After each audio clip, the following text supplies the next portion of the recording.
하천은 한다 깨어나서 외치는 뜨거운 함성 앞서서 나가니 산자에 따라 앞서서 나가니 산자에 따라. 예, 모두 자리에 앉아 구호 하나 외치고 시작하겠습니다. 사득복구 평화심자, 사득복구 평화심자, 사득복구 일상으로 돌아가자, 사득복구 일상으로 돌아가자, 평화심구 일상으로 돌아가자. 평화심고 일상으로 돌아가자. 예, 연은말 순서입니다.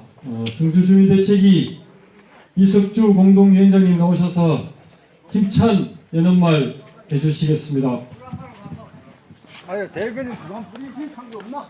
하시고 그렇게. 뭐 주간 브리핑 한 먼저 하는 줄 알지. 사회자 맘대로입니다. 예.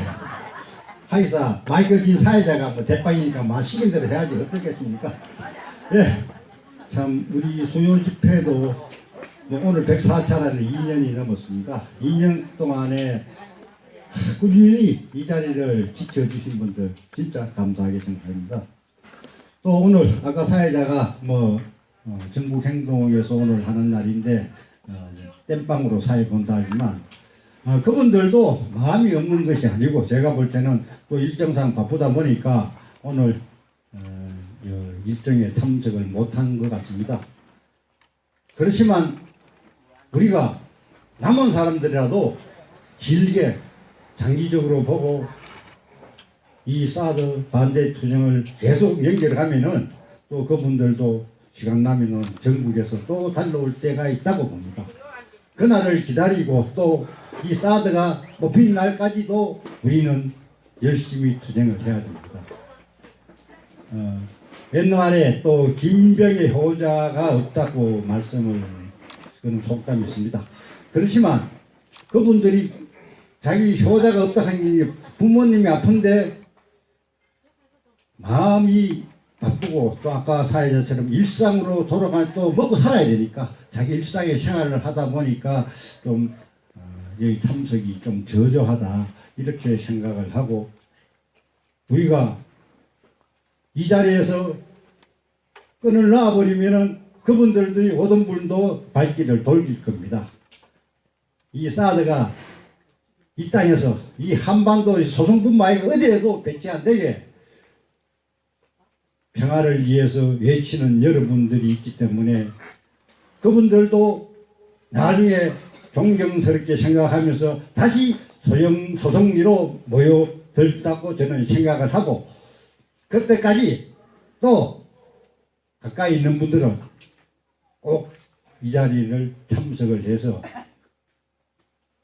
같이 투쟁의 대열에 동참을 해야 될 것 같습니다. 지금 또 성주분들은 한참 이 참외농사 때문에 준비하고 모종하고 바쁩니다. 그러다 보니까 또 저조하고 김천도 가수하신 분들도 이제 뭐 끝나고 나면은 나무에 전지 작업을 또 해야 되겠지. 그 뒷정리 작업이 많습니다. 이 농사철이다 보니까 외부 사람들이 볼 때는 옛날에는 나라 농사 짓고 나면 할 일 없었대요. 그래 지금 또 저희들 친구들도 그래요. 요새 뭐 할 일 뭐 있노? 이렇지만 지금은 가수나 이 특수작물 쪽으로 작물이 전환이 되기 때문에 지금 겨울이라도 이 농한기가 없습니다. 차라리 성주 지역 사람들은 보면은 여름이 더 조용해요. 참석을 좀 많이 하는 그런 실정입니다. 그렇다고 또 누구 너는 뭐 이번에 안 나왔네 이런 소리 서로가 할 필요 없으니까 일하는데 혹시 바빠서 못 나왔구나 바쁘지만 그래도 서로 관심을 가지자 이렇게 격려를 하고 독려를 하면은 안 오던 분도 다시 이 자리에 또 올 수가 있습니다. 그래야지 이 사드가 이 땅에 안 떠나겠습니까? 지금 보면은 처음에는 뭐 전국에서 가고 문재인 정부까지도 처음에 촛불 정부를 하면서 적폐청산 지치 고를 걸고 나온 사람들이 지금 보니까 문재인 정부가 이제 다시 적폐로 돌아섰어요. 보니까. 그러니까 우리는 그 믿을 정부가 못 됩니다. 또 혹자는 여기 처음에 박근혜 정권 때 사드 들어올 때 오신 분들이 그 문재인 지지한 분들이 많았어요. 이분들이 그 사드 반대하면서 문재인 욕 좀 그만해라 이렇게 저한테 하신 분이 있어요. 그래서 그분들이 문재인 욕을 많이 한 게 안 오더라 이렇게 하신 분이 있지만 가만히 보면은 또 문재인도 이 정부도 지금 하는 꼬라지가 뭐 박근혜 정부와 우리가 볼 때는 뭐 별반 차이가 없기 때문에 그렇게 욕하는 거 아닙니까? 맞습니다. 지금 보면 뭐 또 심지어 그 뭐 다 한대요. 국감에 보니까 나 참 웃긴 걸 봤네. 이거 조원지가 이재명이 보고 힘내라 한 거 그런 꼬라지도 봤네. 그 뭐 한간에 뭐 아니 뭐 박김하면서 문재인 정부에서 뭐 전해는 거 하는데 국감에서 경기지사가 그래 이재명 도지사 보고 가는 꼬라지가 있는데 그래 이 정치가 얼마나 지금 문재인 정부도 지난같이 해놔놓은 그 우리한테는 완전 친박 중에 친박 그 조원지가 그런 소리까지 하겠습니까? 그러면서 문재인 욕 좀 그만해라. 정치 잘하면 누가 욕 합니까? 안 합니다. 사드 빼주면 우리 문재인 보고 막 절하고 뭐 얼마나 좋다 하겠습니까?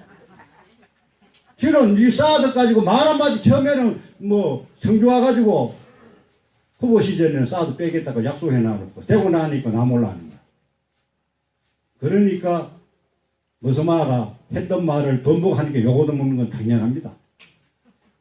그래 정치하는 사람들 뭐 화장실 갈 때 하고 나올 때 하고 틀린다 하더니 지금 우리가 그 짝이라고 보고 우리가 이 건을 안 놓고 사드 반대 투쟁까지 갑시다. 가면은 또 우리요 지금 보면 엄불교 우리 김성명 교무 계시는데 엄불교도 내부적으로 힘이 들지만 또 계속 자리 지킨 분 지킵니다. 그리고 보면은 우리 또 장로님들, 목사님들, 신부님들 모든 분이 찾아오기 때문에 저는 뭐 시간이 가지만 세월이 가지만 우리가 결국은 승리할 것이라고 믿고 있습니다. 그때까지 다 같이 뜻을 합해서 동참하도록 합시다. 예, 감사합니다. 예, 고안하겠습니다. 문재인은 약속을 지켜라. 문재인은 약속을 지켜라. 제가 세 글자 구호를 두 번 할 텐데 다 따라해 주시기 바랍니다. 사드 빼! 사드 빼! 미군 빼! 미군 빼! 예, 다음은 소성의 조합사항실 강현욱 대변인이 나와서 5분 브리핑 해주시겠습니다. 한 15분 될 겁니다. 5분 브리핑 바뀐 지가 언제인데 아직도 저희 사무실장인 것을 그렇지 않아요? 네, 반갑습니다. 평화로 인사드리겠습니다. 평화! 평화! 예. 오늘 주간 브리핑은 11월 25일 날 국방과학연구소는 우리나라의 무기를 만드는 곳입니다. 연구 개발하는 곳. 우리나라의 자체 무기를 연구 개발하는 곳인데 그 연구소의 소장님이 남세규 소장님이 기자간담회에서 한 발언을 말씀드리면서 오늘 브리핑은 마치도록 하겠습니다. 사드는 안보 수요와 지역으로 보면 과도한 측면이 있다. LSM은 패트리엇 3와 사드의 중간 지역을 담당한다. 바로 이 조그만 말이 이제 국방과학연구소 소장이 한 말입니다. 여기서 LSM은 국방연구과학연구소에서 개발 중인 우리 한국의 미사일 방어 체제입니다. 고도 40km에서 60km를 담당한다고 합니다. 사드는 몇 킬로 담당하죠? 50에서 150km를 담당을 합니다. 그러니까 지금 이 LSM에서 얘기하는 것보다 조금 더 위에, 아니 한참 더 위에를 이제 방어를 한다라고 이야기를 하죠. 근데 문제는 이거죠. 우리나라의 무기 개발의 핵심 기관인 연구소장이 안보 수요와 한반도의 지정학적으로 사드라는 무기 배치가 과도하다라고 이제서야 밝힌 것입니다. 그런데 고도 50km에서 150km에 대응하는 사드도 지정학적으로 이렇게 과도한 측면이 있다고 국방연구소가 지적에도 불구하고 국방부는 현재 고도 그 훨씬 더 위에 150km에서 500km에 이르는 SM-3 도입을 추진하고 있는 것은 더욱더 큰 문제라고 할 수 있습니다. 국방부는 현재 고도 100km 이상에 대응하는 미사일 요격 체계에 대해서 소요 결정, 필요한 것을 인정한다 라고 하는 것은 결정을 했지만 아직 어떠한 무기를 이 소요에 쓰일지는 결정하지 않았다고 합니다. 근데 문제는 이거죠. 이것 말고 쓸 수 있는 무기가 없어요. 유일합니다. SM-3가. 즉 SM-3 도입은 이미 결정된 것과 다름이 없는 것입니다. 우리나라에 처음 패트리어트 도입할 때는 패트리어트만 있으면 북한의 모든 무기를 다 막을 수 있을 것처럼 이야기를 했었습니다. 그리고 사드 들어올 때도 수도권과 강원도 일부만 빼고 우리나라 국토의 3분의 1 전부를 북한의 모든 무기를 방어할 수 있을 것처럼 이야기를 했었죠. 근데 이제 와서 새로운 무기가 또 필요하다고 이야기를 하고 있는 겁니다. 이번에 김천교육너머 조금 있다가 우리 구자 선생님께서 와서 말씀을 해주실 텐데 김천교육너머에서 김진양 교수님 모시고 이야기를 했을 때 이런 이야기를 했었습니다. 개성공단에 있던 원래 자리는 이렇게 군병력이 주둔하고 있던 곳입니다. 6만 명 정도의 군병력이 주둔하고 있던 곳인데 그 군병력 빼라고 하면 아무리 북한이라고 해도 당연히 군 지휘관들의 반발이 있겠죠. 그래서 그 군 지휘관들을 김정은 위원장이 이렇게 설득했다고 합니다. 6만의 군병력 빼는 것이 안보에 위험이 된다. 그러나 60만 병력이 있는들 평화가 올지는 모르겠다. 안보는 안보일 뿐이다. 안보를 넘어서서 평화로 가자. 이곳에 수만 명의 대한민국 기업이 들어오면 실질적 종전을 담보하는 것이다. 이거 박수 한번 쳐야 되는 거 아니에요?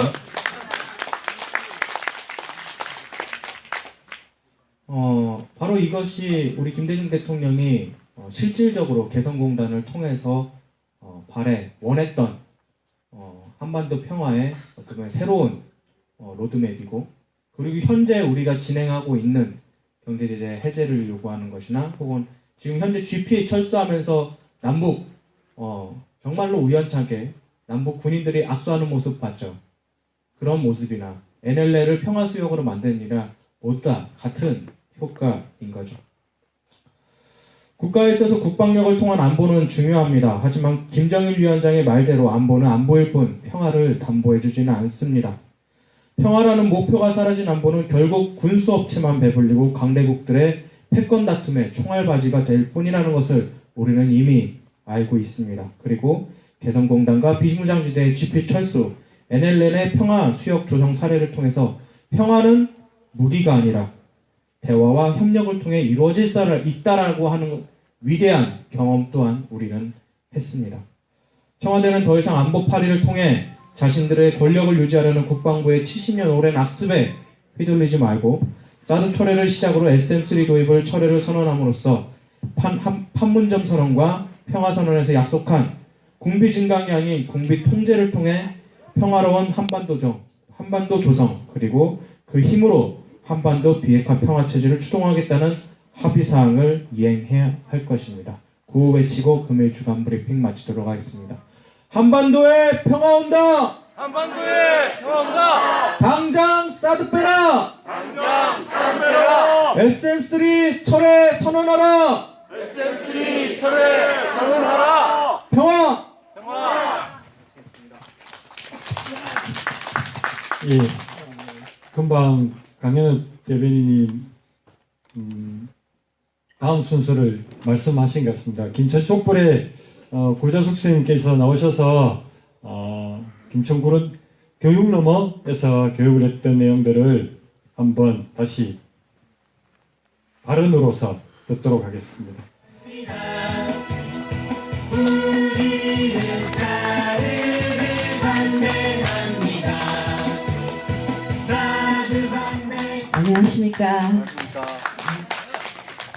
저도 구호 한번 하겠습니다. 미군은 사드 갖고 떠나라! 미군은 사드 갖고 떠나라! 예, 사드 배치 반대 촛불 집회를 하면서 김천에 그 힘들이 모아져서 그 촛불 집회에 많이 나오던 시민들이 주축이 되어서 물론 다른 사람들도 많지만 그 힘이 중심이 되어서 만들어진 것이 김천 교육노모 단체입니다. 그래서 김천 교육노모에서 이번 11월에 강연회를 개최하자 하고 모신 분이 김진향이라고 퀘스트 교수님으로 계시고 개성공단 그 관리이사장이라고 하던가 그 직책을 갖고 계셨던 분이었습니다. 그래서 이분이 오셔서 강의를 하셨는데 3시간짜리 강의라서 처음에는 3시간 다 안 할 줄 알았거든요. 어떻게 저렇게 오래도록 할까? 아마 2시간만 1시간 반 정도 하고 한 30분 뭐 질의응답하고 끝내는 거 아닐까 이렇게 싶은데 정말 거의 3시간 넘도록 그 강연을 했거든요. 깜짝 놀랐는데요. 근데 그보다 더 놀라운 거는 이분이 하신 이야기들이 너무 우리가 모르던 이야기고 잘못 알고 있던 이야기이기 때문에 정말 배웠다고 하는 제가 너무 부끄러웠다는 그런 고백을 할 수밖에 없었습니다. 그래서 이분이 가장 강조하신 것이 우리 북한에 대해서 너무 모른다. 왜 모르느냐? 가들은 나쁜 놈이기 때문에 알 필요가 없었기 때문에 저 새끼들 나쁜 놈 이러면 모든 게 다 끝났다. 그래서 북한이 경제 상태가 어느 정도인지 뭐 어떻게 살아가는지 우리는 지금까지 모르고 있었다. 이야기를 계속 강조를 하셨습니다. 그래서 뭐라고 했느냐 하면은 북한을 아느냐? 우리는 모른다. 모르는 것이 악이 된다. 근데 우리는 알 필요가 없어서 그냥 나쁜 놈이라 하면 되기 때문에 계속 몰랐다. 라고 몇 번이나 강조를 하시고 했습니다. 처음 이야기할 때 통일을 먼저 이야기한 것이 아니고 분단에 대해서 먼저 이야기했는데 왜냐하면 우리는 분단에 대해서 너무나 모르고 있기 때문이고 몰랐기 때문에 분단의 우리 현실을 슬퍼하지 않았던 겁니다. 그래서 이 참혹한 현실을 우리가 먼저 알아야 한다. 이걸 아무도 우리에게 가르쳐주지 않았다. 그러니까 우리가 알면 아는 만큼 보일 수 있고 그 보이는 만큼 느끼고 느끼는 것만큼 사랑할 수 있다라고 이야기했습니다. 분단은 어디에 토대를 두고 있느냐? 거짓의 토대를 두고 있고 우리가 여기에 사드라는 무기가 들어가는데 저 무기가 들어올 수 있는 토대도 바로 분단에서 비롯된 것이다. 그것을 상징하는 것이다. 라고 이야기하셨습니다. 우리가 이번에 그 북미 간 만나가지고 4.27 판문점 선언을 했는데요. 그거의 핵심은 2가지입니다. 하나는 올해 안으로 종전 선언을 하자는 것이고 다른 하나는 우리가 잘 몰랐던 14선언을 구체화하자는 겁니다. 그래서 우리는 이때까지 14선언이 구체적으로 뭔지를 잘 모르고 있었어요. 안 가르쳐주고 있었습니다. 근데 그 14선언이라는 게 바로 유기도를 좀 더 경제적으로 구체화시킨 것입니다. 그래서 뭐 개성공단을 만든다, 뭐 또 해수 특구를 만든다, 여러 가지 방안이 나온 것이고 이거에 되는 가장 그 기본적인 것이 한민족 공동체 통일 방안인데 그거 29년 전에 만들어진 겁니다. 노태우 정권 때 만들어진 거예요. 그리고 통일부, 그래서 제가 오기 전에 한번 진짜 있는가 싶어가지고 들어가 봤는데 통일부 홈페이지에 통일 방안에 딱 들어가 있어요. 노태우 정권 때 제안되었고 김영삼 때 구체적으로 만들어진 한민족 공동체 통일 방안. 그래서 뭐 1단계 화해 협력, 2단계 남북 연합, 3단계 평화 통일 뭐 이렇게 29년이나 이 방안이 있었는데 전혀 모르고 있었습니다. 안 가르쳐 줬고. 왜냐하면은 그 토대, 우리가 살고 있는 이 토대가 분단 체제이고 분단의 토대는 식민 지배이기 때문입니다. 일본의 식민 지배가 아직도 진행형이라는 이야기죠. 우리 남북 간에 평화롭게 지내는 거 미국이 제일 싫어하죠. 방해를 너무 많이 하죠. 그래서 종전선언은 시기상조다. 트럼프가 북미 선언을 북미 정상회담을 하고 의기양양하게 돌아갔다가 네오콘들한테 엄청 깨졌다고 합니다. 왜냐하면 미국의 군산복합체가 한국에 무기 장사를 해야 되는데 북미 평화가 이루어지면 안 되겠지요. 그래서 미국은 엄청나게 이거 시기상조라고 막 하는데 일본도 마찬가지죠. 아베 정권이 그 종전선언은 시기상조라고 막 외치죠.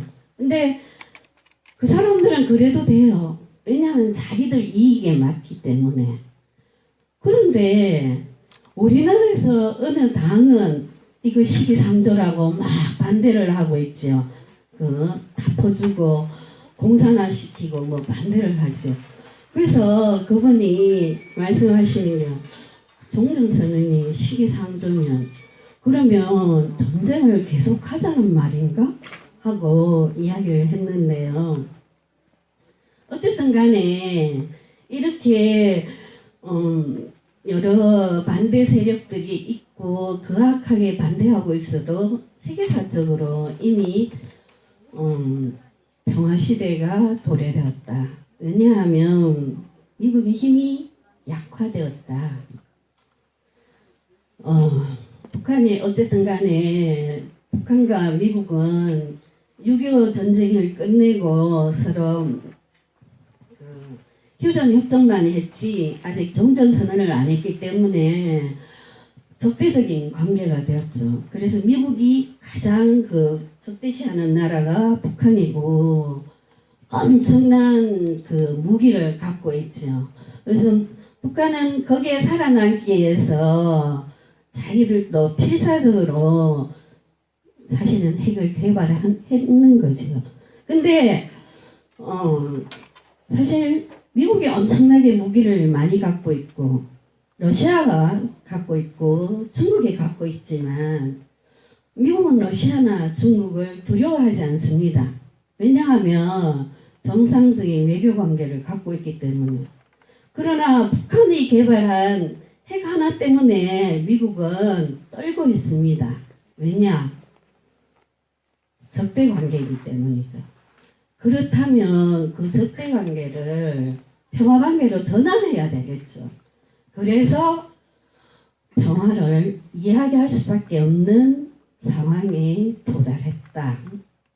이렇게 이야기가 되었고요. 또 우리나라 사람들도 옛날보다는 그래도 조금 똑똑해져가지고 미국에 대해서 무조건적인 그런 것은 조금 아니다. 그래서 그러한 여러 가지 기운을 받아서 평화시대가 왔다라고 이야기할 수 있다. 그러면 도대체 분단이 뭔가? 실제적으로 전쟁이 끝나고 난 다음에 제2차 세계대전이 끝나고 난 다음에 전쟁을 일으킨 독일을 분단시켰죠. 그 다음에 전쟁의 주체는 일본이었습니다. 근데 일본을 분단시키지 않고 우리나라를 분단을 시켰죠. 그래서 그 해방 직후에는 많은 지도자들이 이것은 안 된다, 통일을 해야 된다. 그래서 이승만이 남한 단독 정부 수립을 주장했지만 그게 반대하는 많은 사람들이 있었죠. 근데 이 사람들이 다 총 맞아 죽었습니다. 우리가 잘 알고 있는 백범 김구 선생님, 그 다음에 목량 여운형, 심지어는 이승만이 그 소속돼 있는 한민당 당수인 송진우조차 남한 단독 정부 수립은 안 된다, 통일을 해야 된다는 주장을 하다가 총 맞아 죽었습니다. 그 뒤에는 지금 미국 CIA 전신이 미국 OSS가 있다고 봅니다. 너무나 슬픈 것은 그 김구 암살을 안도에게 지시한 김창룡의 무덤, 국립묘지에 있는데요. 무덤 옆에 김구 선생님의 어머니인가 묘지가 있다고 합니다. 김구 선생님은 국립묘지에 가시지도 못했죠. 표창공원에 있지요. 아직도 일제시민 시대는 끝나지 않았고 그게 분단으로 이어진 것입니다. 제가 좀 떨려서 잠시 좀 쉬겠습니다.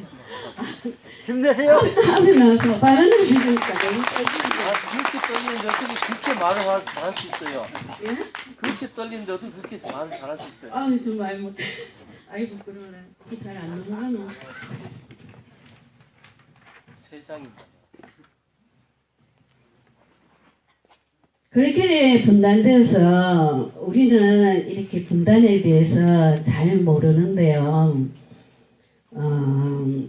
지금까지 알 필요도 없고 그렇기 때문에 모르고 있었는데 모르면 진짜 우리는 개돼지가 됩니다.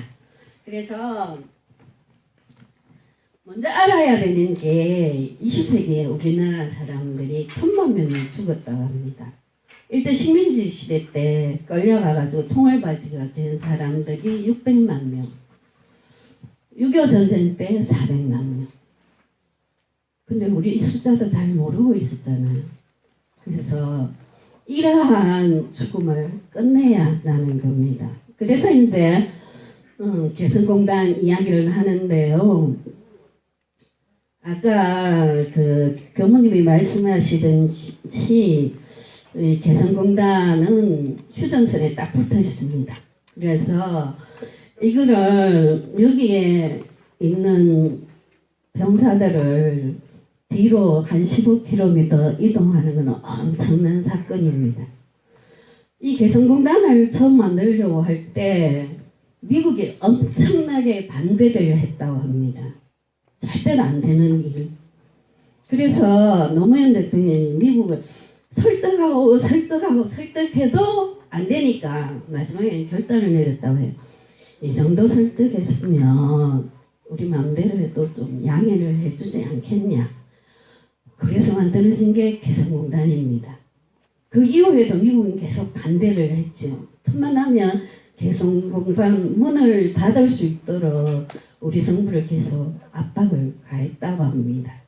그래서 문을 닫은 건 박근혜지만 그 개성공단의 자금들이 북한 핵미사일에 들어간다고 추정된다 라는 말을 근거로 그런 말을 하면서 이 문을 닫았지만 그것은 미국의 압력이라고 보고 있습니다.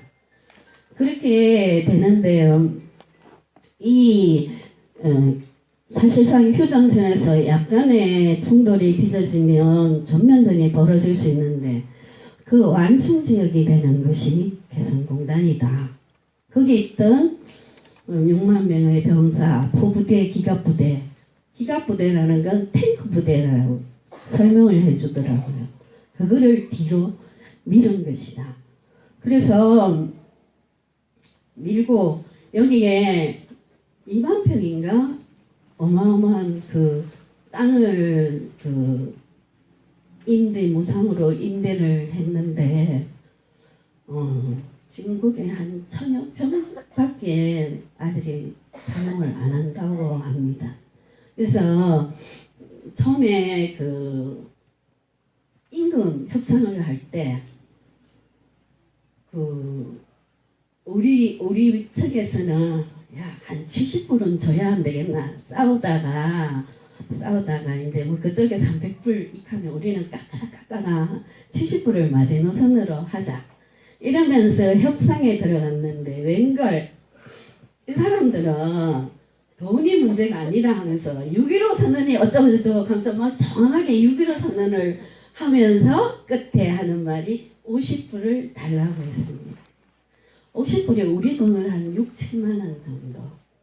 그래가지고 50불로 이 근로자들이 일을 시작했는데요. 다음에 또 임금 협상이 있을 거 아니에요.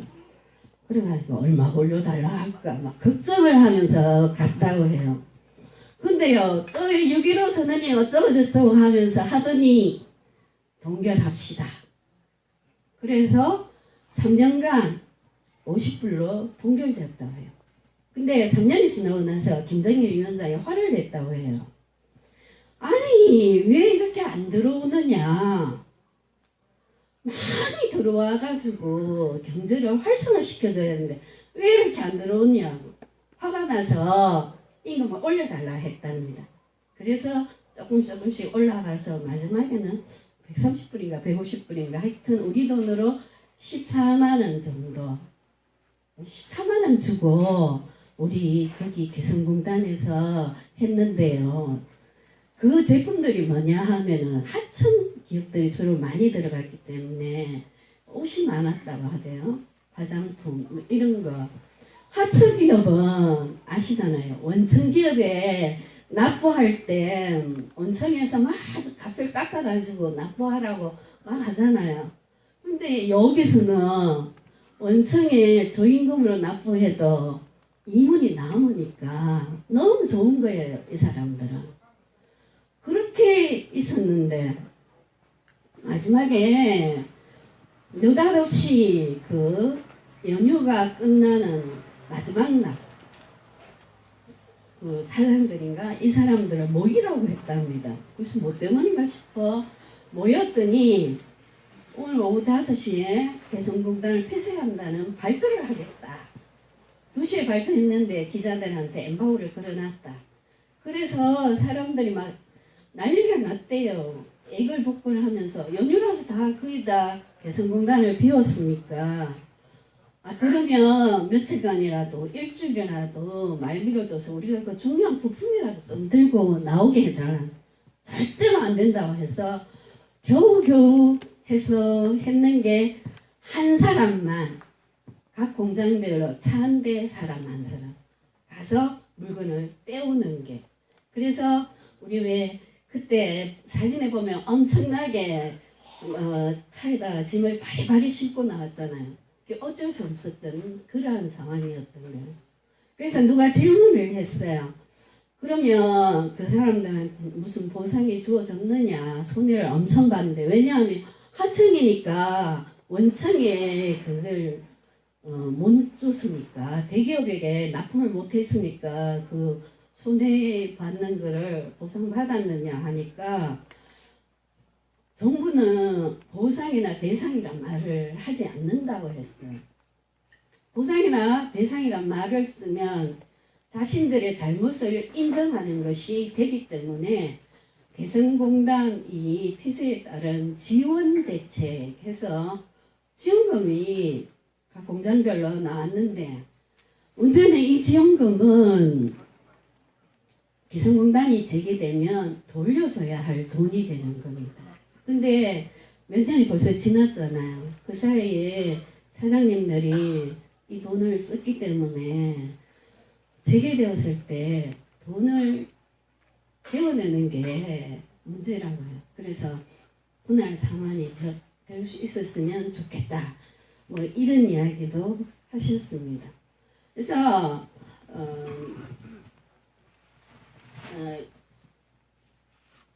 했는데요. 우리가 알고 있는 그 북미 정상회담 이후에 그 미국에서는 완전한 비핵화 뭐 그전에는 안 된다 종전선언 안 된다 평화협정 안 된다 막 주장을 했잖아요. 그래서 김정은이가 한 발 물러서서 내세운 것이 뭐냐 하면 종전선언 안 해도 좋다. 평화협정 안 해도 좋다. 대북 제재만 좀 완화해달라. 대북 제재 완화는 무슨 이야기냐 하면은 그 대북 제재가 완화되면 미국에서 북한에 투자하고 싶은 사람들이 들어갈 수가 있는 거예요. 지금 대북 제재 때문에 투자를 못하고 있거든요. 그래서 미국의 기업들이 투자를 해서 미국인들이 북한에 많이 와서 많은 공장들이 생기면 미국은 자국민이 있는 곳은 공격하지 않으니까 그게 종전선언이고 그게 평화협정이라고 생각한 거예요. 개성공단과 같은 그러한 공단들이 많이 생기기를 원하는 건 뭐냐면 그게 종전선언이고 그게 평화협정이 될 수 있기 때문이에요. 그래서 우리는 통일을 하면 되게 어렵게 생각해요. 통일되고 우리 어떻게 사나 독일처럼 저렇게 혼란스럽지 않을까 걱정을 하는데 통일을 이야기하기보다는 평화를 이야기하자. 북한하고 평화롭게 살자. 그래서 제1단계가 그 남북 화해 협력. 그래서 왔다 갔다 하고 금강산도 하고 백두산도 하고 개성공단도 만들고 많은 그런 것들을 만들고 그 다음에 2단계가 남북연합. 그래서 남북연합은 이제 각각의 정부의 어떤 상위 회의체를 만드는 그러한 거죠. 이게 몇십 년 걸린다고 보는 거죠. 당장 통일한다고 생각 안 합니다. 몇십 년 동안 이제 화해 협력하고 연합하고 그래서 통일로 자연스럽게 간다는 이야기죠. 그래서 평화하게 살자, 평화롭게 살자. 그 길을 미국이나 중국이나 러시아나 일본은 그 길을 만들지 않습니다. 자국의 이익에 도움이 안 되기 때문이에요. 그러면 그 길은 누가 만들었냐? 남과 북이 만들어야 됩니다. 그 사람들 욕할 필요 없어요. 그들은 자국의 이익을 위해서 일합니다. 우리는 우리 이익을 위해서 일을 해야 되겠죠. 우리 이익은 남과 북이 평화로운 겁니다. 전쟁의 공포 없이 평화롭게 사는 법. 그러다가 왔다 갔다 하면서 이게 이렇게 우리가 살 수 있구나. 그 어느 순간에 불편하니까 합쳐지자. 이렇게 해서 통일이 될 수 있는 겁니다. 그래서 북한을 제대로 알고 아는 만큼 느끼고 느낀 만큼 사랑하자라는 것이 이 강연의 주된 요지였습니다. 그래서 죄송합니다. 감사합니다. 예, 떨리고 말씀도 못 하신다고 하시면서 저근저근 자세하게 설명해 주신 김천 촛불의 구자숙 스님께 다시 한번 예, 발언이 좀 길었습니다. 좋은 발언이었지만 다음은 바로 다음 순서로 넘어가겠습니다. 평화장태 정주입니다. 손소희 동지께서 나오셔서 원불교 영광탈핵순회 6주년 참가를 했습니다. 그 후기를 발언으로 들어보도록 하겠습니다.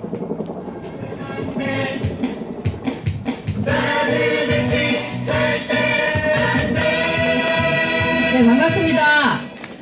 저희 구호 하나 외치면서 시작하죠. 우리 많이 외쳤던 구호. 제가 투쟁은 하면 어머님들이 즐겁게, 제가 투쟁은 하면 신나게, 제가 투쟁은 하면 즐기게, 이렇게 하는 겁니다. 아시죠? 기억하실 거라 생각합니다. 투쟁은 즐겁게, 투쟁은 신나게, 투쟁은 즐기게. 네. 지난 11월 26일이 영광탈핵순회 6주년 되는 날이래요. 그래서 6주년 행사를 한다고 해서 다녀왔습니다. 저만 간 건 아니고요. 김천 교당에 최용정 교무님이 차를 운행해 주셔서 박현성 교무님과 저랑 또 부녀회장님이 탈핵순례가 뭔지 되게 궁금해 하셨고 또 한번 가보고 싶은 마음이 꿀떡 같았는데 계속 농사철에 바빴잖아요. 근데 마침 이제 바쁜 일들이 조금 정리가 되어서 11월 26일 월요일 날 저희 4명이 영광 탈핵순례를 다녀왔습니다. 영광에 핵발전소 있다는 거 어머님들 아셨어요? 아셨어요? 저는 2014년도 삼평리에서 송전탑 공사를 반대 투쟁할 때요. 거기 천막 농성장이 있었어요. 그 농성장에 탈핵신문이 오거든요. 거기 보니까 영광으로 매주 월요일마다 탈핵순례를 한다는 사진이 올라와 있는 거예요. 머리에 쪽을 찐 여성분들이 걷는데 저는 그때는 그분들이 수녀님인가 이렇게 생각을 했어요. 왜냐하면 그 당시는 제가 원불교를 전혀 몰랐었거든요. 그러면서 사실 삼평리의 그 송전탑 때문에 마을 주민들이 전자파 문제라든지 생태계 교란이라든지 그 송전탑이 왜 이렇게 안 좋은 건지 수만 가지 이유를 들고 싸움을 했을 때 마지막에 저희가 깨달은 게 있었죠. 이거 핵발전소 문제다. 핵발전소가 계속 생겨나고 굉장히 위험천만한데도 끊임없이 전기를 생산해내는데 사실상 가정집에서는 그렇게 많은 전기를 쓰지 않잖아요. 그것이 공단의 공장으로 가고 그리고 저희같이 이렇게 군사시설에 무기를 만드는데 내지는 무기를 운영하는데 그 전기가 쓰여지는 건데 그 전기를 찾거나 어디에 가둬놓고 저장할 수가 없으니까 송전탑이라는 커다란 괴물을 만들어서 끊임없이 송전을 시키는 거죠. 그리고 그 피해는 이렇게 작고 할머니들만 내지는 몇몇 주민들만 살고 있는 이 작은 시골 마을에 온전히 고스란히 피해를 다 전가시키면서 공사를 진행을 했었습니다. 그래서 송전탑 밀양과 삼평리의 송전탑 반대 투쟁을 통해서 저는 핵발전소가 정말 문제가 있구나라는 것을 많이 알게 되었어요. 그리고 영광을 한번 가야지 했었는데 사는 게 바쁘다 보니까 못 가게 되었죠. 그러다 사드 투쟁을 만나게 되면서 사실은 삼평리도 못 가고 밀양도 못 가게 되었습니다. 그리고 주로 이제 성주와 서송리에서 지내게 되는데요. 서송리에 있다 보니까 이 사드 기지를 보게 되잖아요. 제가 얼마 전에 사드 기지를 한 바퀴 뺑 돌았을 때 사실 그 철조망 속에 무엇이 특별한 게 있진 않지만 사드 요격기? 사드 발사대가 보입니다. 그 사드 발사대가 어떻게 움직이는지 군사 용어는 사실 어려워서 잘 모릅니다. 그런데 그때 제가 가슴이 벌렁거렸던 게 어떤 거냐면 여기도 저것을 움직이기 위해서 혹시나 송전탑 같은 거 들어오면 어떡하지? 이런 걱정을 사실 많이 하게 되었습니다. 물론 당장은 그렇게 큰 전기가 필요로 할지는 제가 잘 모르겠습니다만 일본의 교감이 섞기만 하더라도 그 교감이 섞여 있는 사드 기지를 운영하기 위해서 전압을 올리는 공사를 상당히 했다고 하더라고요. 그래서 실제로 이제 그런 공사들을 했었고 전압이 많이 올라갔다고 하고 어쨌든 이 사드 반대 투쟁을 하면서 저는 핵발전소 문제가 더 심각하다고 생각하는 것은 핵발전소는 전기만 만드는 것은 아닌 것 같습니다. 전기만 만드는 것이 아니라 군사 무기를 만드는 데도 사용이 되고 그리고 더 심각한 건 그 핵발전소에 핵발전소가 이렇게 가동해서 전기를 만들어서 생산해서 내보내기만 하면 다행인데 거기 핵쓰레기가 엄청나다고 해요. 근데 그것이 핵쓰레기는 우리는 이제 쓰레기를 소각장에 태우거나 땅속에 매립을 시키면 끝이잖아요. 그리고 몇만 년 동안 이제 썩어갈 거라고 생각하는데 이 핵쓰레기는 10만 년에서 100만 년까지 썩지 않고 그대로 묻혀져서 있다는 거죠. 그리고 그 반사능 물질이 외부로 나오지 못하게 엄청난 세멘트로 깔아가지고 그것을 가둬놓는데 만약에 이 위험한 물질에 우리 몸이 닿게 되면 어머니 옛날에 문둥병 아시죠? 문둥병 같은 그런 병을 안게 된다고 하는 거예요. 물론 저는 직접 보지 못했고 직접 겪지 않아서 그것이 얼마만큼 할지는 잘 상상이 안 되지만 영화를 봤을 때 그리고 체르노빌의 목소리라는 책을 읽어봤을 때 이것이 저희가 상상 이상의 엄청난 상황을 만들 수 있다라는 공포가 있습니다. 저한테는. 아마 어머니들이나 여기 계시는 분도 그런 얘기 워낙 많이 들으셔서 그런 공포를 가지고 있을 거라고 생각이 듭니다. 여하튼 그러니까 2014년도에 그렇게 신문으로 봤던 탈핵 순례가 아직까지도 이어지고 있더라고요.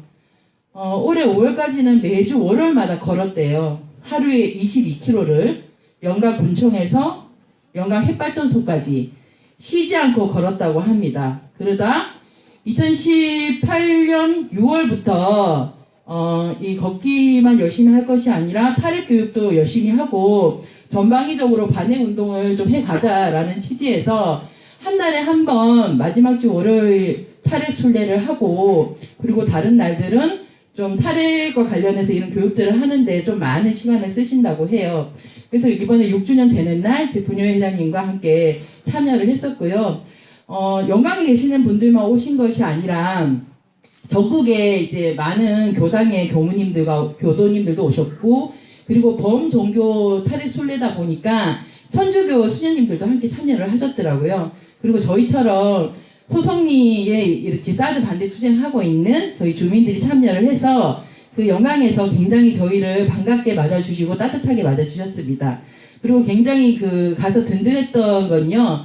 영광 탈핵 순례를 처음 시작하셨던 분이 김선명 교부님이시래요. 저도 그날 그 자리에서 들었는데 두 아드님을 모시고 첫 순례를 시작을 한 것이 계기가 되어서 6년간의 긴 여정을 해왔다고 합니다. 그 핵발전소 가까이 갈수록 마을이 있더라고요.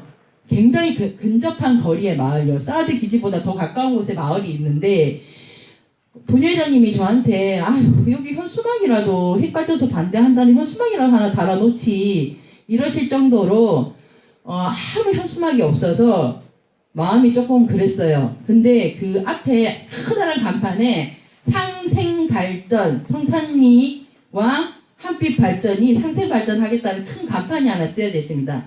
그 밑에 성산리 마을 주민 1동 이렇게 적혀 있는 거예요. 그걸 보는 순간 마치 속내막을 모르는 사람들은 이 마을 주민들이 핵발전소 앞에 살아도 아무 탈 없이 안전하게 잘 살고 있다는 것을 보여주는 듯 했습니다. 근데 저희는 알잖아요. 삼팡리도 겪어봤고 밀양도 겪어봤고 소송리에서도 겪어봤고 당장은 그것으로 인해서 누군가가 죽어나가고 하는 것이 아니다 하더라도 그 위험천만한 물건이 집 앞에 놓여질 때 겪었을 주민들의 아픔과 공포와 그 고통으로 인해서 마을 간의 분열과 갈등을 저희는 많이 겪어봤고 또 알고 있지 않습니까? 그래서 그 간판은 굉장히 기만적이라는 생각이 들었습니다. 그리고 실제로 그곳에 있는 교무님들이나 이제 주민들 이야기를 들어봐도 여기 마을 사람들이 어쩔 수 없이 살고 있다는 거예요. 떠날 수가 없다는 거죠. 왜냐하면 한빛발전에서 굉장히 마을에 많은 것을 투자했고 그곳으로 발목을 잡았답니다. 그리고 막상 땅을 내놓고 나가려고 해도 솔직히 누가 핵발전소 앞에다 땅을 사서 집을 짓고 살겠습니까? 저는 절대로 그럴 일 없습니다. 아무리 먹고 사는 게 힘들어도. 그러니 그 주민들은 오도가도 못하고 그 자리를 지키고 살아야 되는 상황이라고 합니다. 그래서 저는 굉장히 마음이 아팠습니다. 오히려 좀 코피가 터지도록 싸우는 한이 있더라도 목소리를 내고 이것이 문제다라는 것이 끊임없이 밝히면서 싸워낼 때 우리가 진정한 유적 인간으로서 살아갈 수 있는 건데 그들이 그의 자신의 목소리를 땅 밑으로 핵 폐기물과 함께 땅속으로 넣어놓고 있기 때문에 그 마을은 더 슬프다는 느낌을 많이 받고 왔습니다. 그래서 저희 소송리가 참 잘하고 있다고 생각합니다. 그리고 앞으로 잘했으면 좋겠습니다. 비록 밀양, 삼팡리, 강정을 비롯해서 이런 국가가 시공하는 공사 어떤 물건을 놔둘 때 굉장한 이 마을 공동체가 위태롭게 흔들리고 갈등하고 분열하는 상황으로 인해서 고통을 받아왔지만 저희도 그런 갈등과 분열은 늘 내재되어 있을 거라고 보입니다. 그렇지만 그것 또한 저희가 거쳐가야 할 길이라면 거쳐서 이 잘못된 이 사드를 비롯해서 이 핵발전소, 지구의 재앙으로 오는 이 핵발전소를 그리고 이 지구를 종말에 이르기까지 할 수 있는 이 전쟁을 막아내기 위해서 저희는 좀 더 서로에게 지지대가 되고 힘이 되었으면 좋겠습니다. 그리고 좀 그 탄핵솔레를요 한 달에 한 번 정도 한다고 하는데 저희가 매번 가기는 어려울 것 같아요. 그리고 지금 날이 춥고 그리고 어머님들은 아무래도 연세가 있으시니까 먼 거리를 이렇게 모시고 가기가 쉽지 않습니다.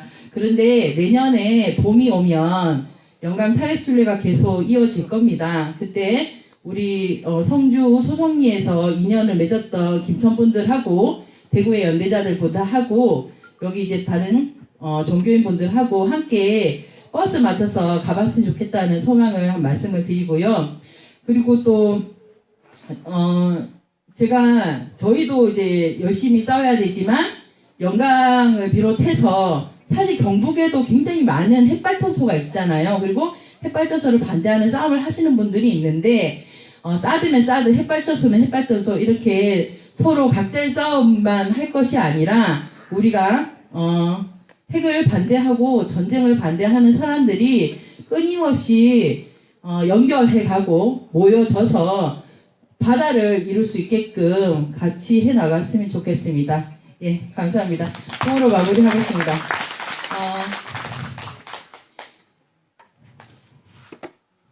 사드 뽑고 핵도 폐기하자! 사드 뽑고 핵도 폐기하자! 예, 감사합니다. 예, 시간이 많이 지났습니다. 마지막 발언입니다. 그리고 발언 마치자마자 정진석 가수가 나와서 공연으로 이 수요 집회를 마치도록 하겠습니다. 대경대책위 김천수 대표님 앞으로 나와주십시오.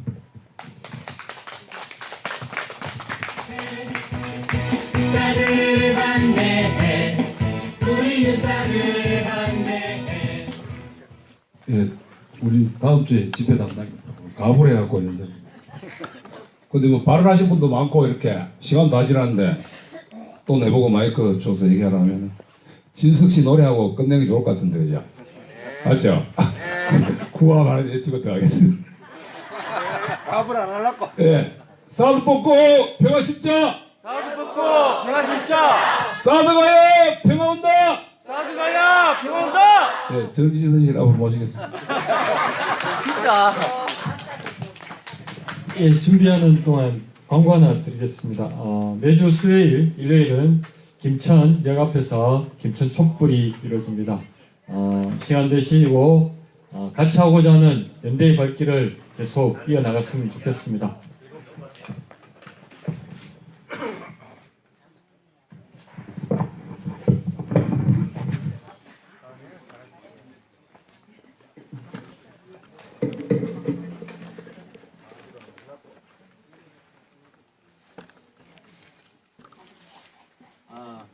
여보세요? 예. 오늘 멜빵이 이게 없어가지고 이렇게 앉아서 해야 되겠습니다. 첫 번째 곡은 신청곡을 불러드릴게요. 그 양희은이 많이 불렀는데 아름다운 것들 한번 불러보겠습니다.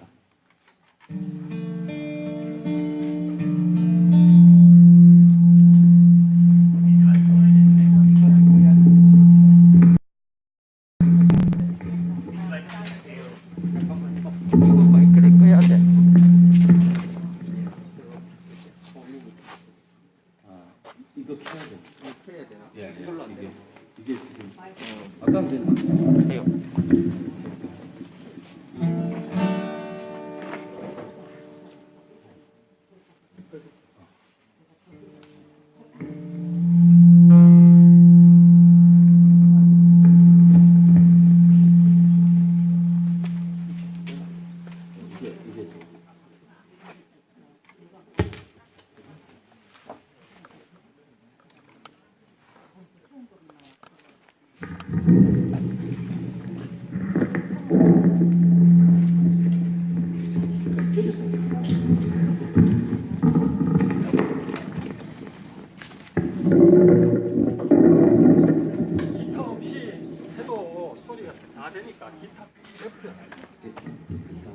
소리가 완전히 안 나면 안 돼.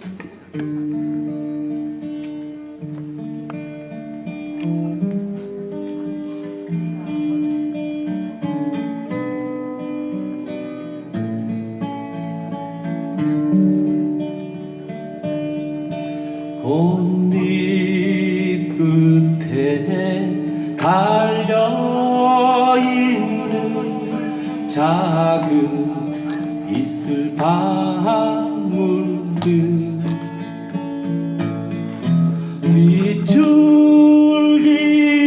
밑줄기들을 데려와서 어디로 데려갈까 바람아 너는 알고 있나 비야 내가 알고 있나 무엇이 숲속에서 우리들을 데려갈까 엄마 있고 다리도 없는 가엾은 작은 새는 바람이 거세게 불어오면 어디로 가야 할까 바람아 너는 알고 있나 비야 내가 알고 있나 무엇이 숲속에서 우리들을 데려갈까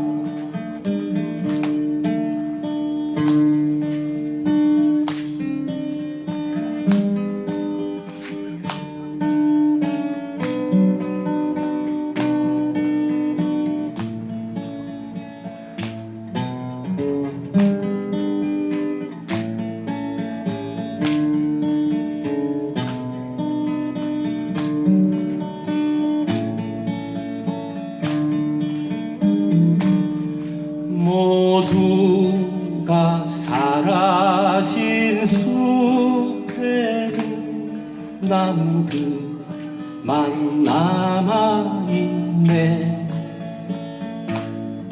때가 되면 이들도 사라져 보여만이 남겠네 바람아 너는 알고 있나 비야 내가 알고 있나 무엇이 숲속에서 우리들을 데려갈까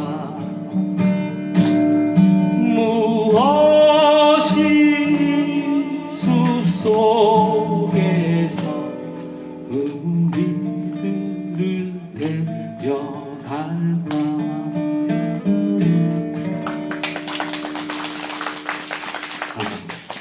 요거 요 에코 살짝만 내려주시면 살짝만 빼주시면 그 요즘 좀 마음이 쓸쓸하지 않습니까? 며칠 동안 막 이만하던 게 쑥 하니까 예? 아 노래 더 해요. 2개 더 해요. 그 한 개만 더 하락하는데 한 개만 더 해가 되겠습니까? 예. 그 지금 노래할 거는요 바위 시리즈가 들어갑니다. 바위섬, 바위돌 이렇게 나가는데요. 하나만 할 수도 있고 둘 할 수도 있고 이 노래가 이상하게 다 바위가 이렇게 소재가 됐네요. 근데 광주를 이야기하는 거라고 합니다. 근데 그 광주를 한번 떠올리면 광주는 우리가 정서적으로 이해하기 너무 쉬울 것 같아요. 이렇게 딱 그 지역이 고립돼 가지고 아주 험한 일을 겪었던 곳인데 그래서 바위돌 일단 먼저 한번 들려드리도록 하겠습니다.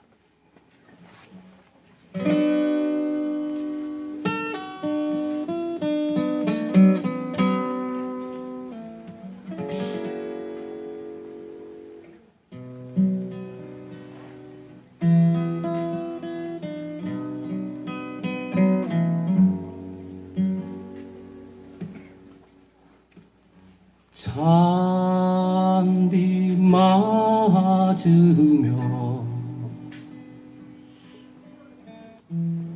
눈물만 흘리고 하얀 눈 맞으며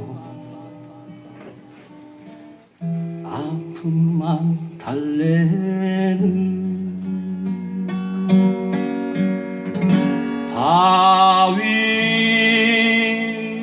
바위돌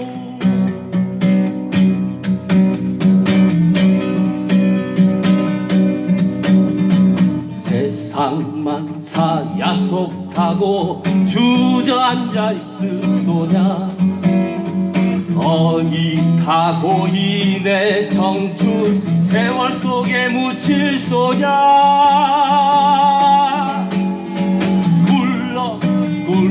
굴러라 굴러라 바위돌 한 맺힌 내 가슴 부서지고 없어 저도 굴러라 바위돌 저 하늘 끝에서 이 세상 웃어보자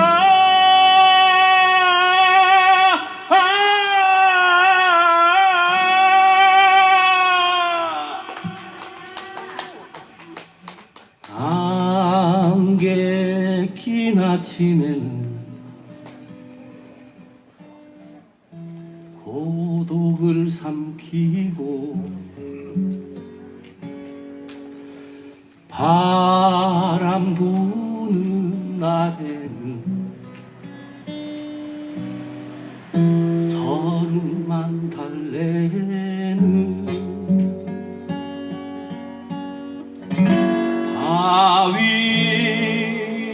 바위돌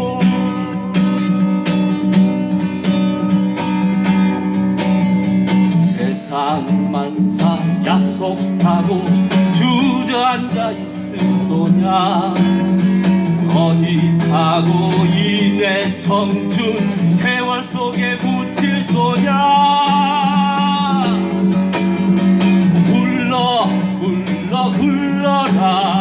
굴러라 바위돌 한 맺힌 내 가슴 부서지고 없어 저도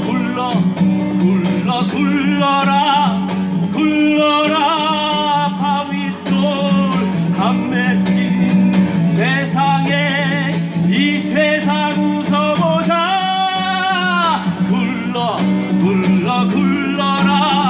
굴러라 바위돌 저 하늘 맡에서 만 세상 웃어보자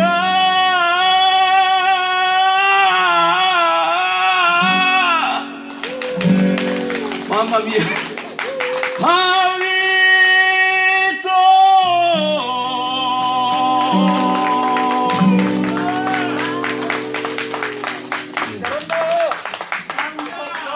아이고 숨이 차가지고 모자라가 살짝 모자랍니다. 그러면 앵콜입니다.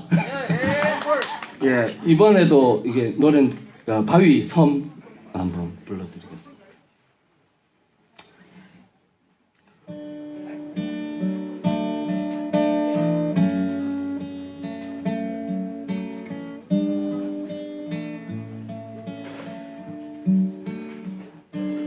파도가 부서지는 바위섬 힘 적 없던 이곳에 세상 사람들 하나둘 모여들더니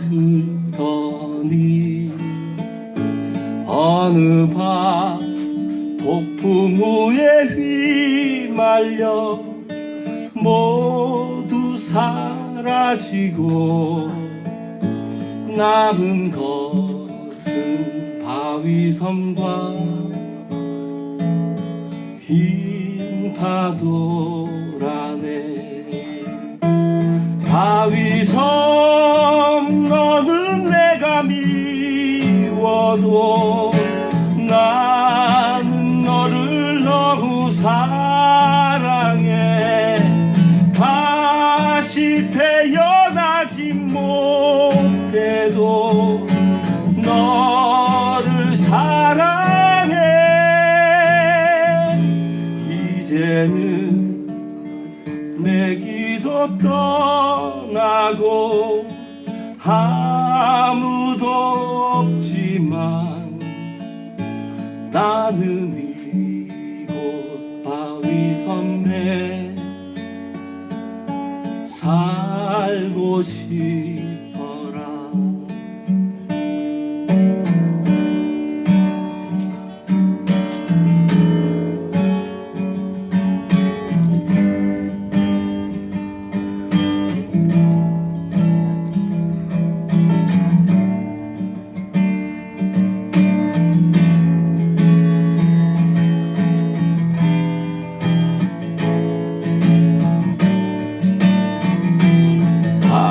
바위섬 너는 내가 미워도 나는 너를 너무 사랑해.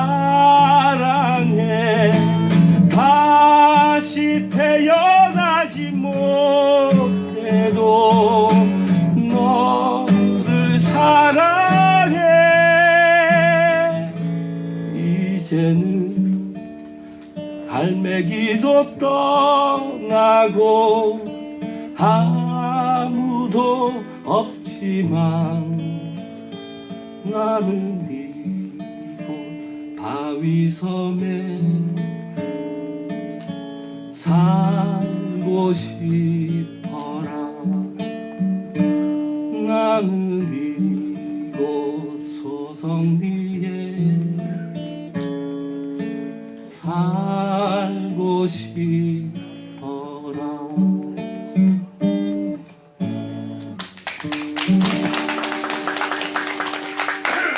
감사합니다.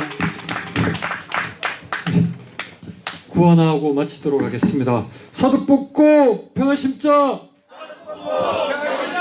사두 뽑고 일상으로 돌아가자. 평화 심고 일상으로 돌아가자. 예, 이상으로 104차 수요 집회를 모두 마치겠습니다. 수고하셨습니다.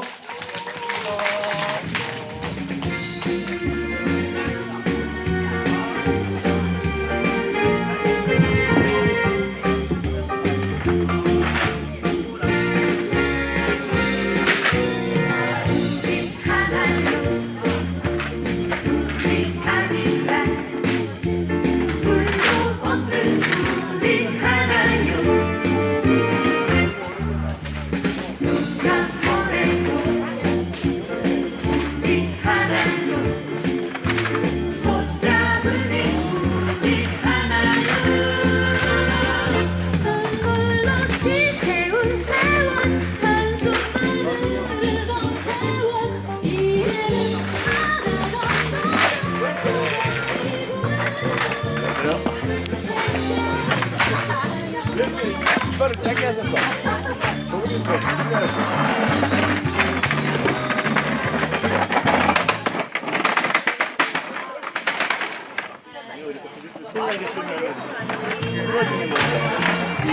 조금 더 이름은 그래도 드리면서 소리 안 나게 끌어내는데.